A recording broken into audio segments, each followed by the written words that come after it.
ರಾಜ್ಯ ಕಾಂಗ್ರೆಸ್ ಪಾಳೆಯದಲ್ಲಿ ಸಂಕ್ರಾಂತಿಯ ಕ್ರಾಂತಿ ಆಗುತ್ತಾ ಅನ್ನುವಂತ ಪ್ರಶ್ನೆ, ಅಧಿಕಾರ ಹಂಚಿಕೆಯ ಚೆಂಡು ಇದೀಗ ದೆಹಲಿಯ ಅಂಗಳಕ್ಕೆ ಹೋಗ್ತಾ ಇರುವಂತದ್ದು. ಇಬ್ಬರು ನಾಯಕರಿಗೆ ರಾಹುಲ್ ಗಾಂಧಿ ಸಂದೇಶ ಕೊಟ್ರ ಅನ್ನುವಂತ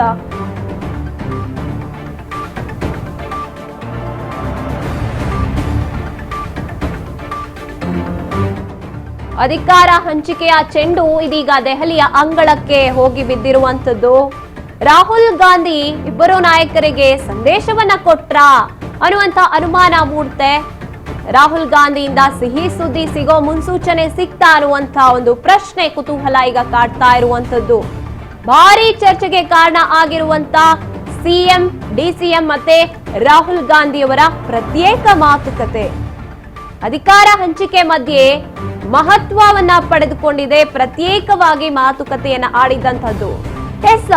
ಸಿಎಂ ಸಿದ್ದರಾಮಯ್ಯನವರು ಕೂಡ ರಾಹುಲ್ ಗಾಂಧಿ ಅವರ ಜೊತೆ ಪ್ರತ್ಯೇಕವಾಗಿ ಮಾತುಕತೆಯನ್ನ ನಡೆಸಿರ್ತಾರೆ. ಅದೇ ರೀತಿಯಾಗಿ ನಾವು ನೋಡ್ತಾ ಇದ್ದೀವಿ, ಡಿಸಿಎಂ ಡಿಕೆಶಿ ಅವರು ಮತ್ತೆ ರಾಹುಲ್ ಗಾಂಧಿ ಅವರು ಏರ್ಪೋರ್ಟ್ ನಲ್ಲಿ ಪ್ರತ್ಯೇಕವಾಗಿ ಮಾತುಕತೆಯನ್ನ ಆಡಿದಂಥದ್ದು. ಏನು ಮಾತಾಡಿರ್ಬೋದು ಹಾಗಿದ್ರೆ ಅನ್ನೋ ರೀತಿಯಾಗಿ ಕುತೂಹಲ ಮೂಡುತ್ತೆ.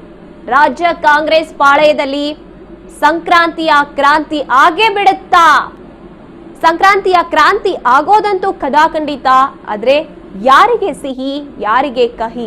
ಸಿಎಂ, ಡಿಸಿಎಂ ಇಬ್ಬರ ಮಧ್ಯೆ ಸಿದ್ದರಾಮಯ್ಯ ಅವರಿಗೆ ಸಿಹಿ, ಸಂಕ್ರಾಂತಿಯ ಕ್ರಾಂತಿಯ ಸಿಹಿ ತಲುಪುತ್ತಾ ಅಥವಾ ಡಿಸಿಎಂ ಡಿಕೆಶಿ ಅವರಿಗೆ ತಲುಪುತ್ತಾ ಅನ್ನುವಂತ ಪ್ರಶ್ನೆ ಇಲ್ಲಿ ಮೂಡ್ತಾ ಇರುವಂತದ್ದು.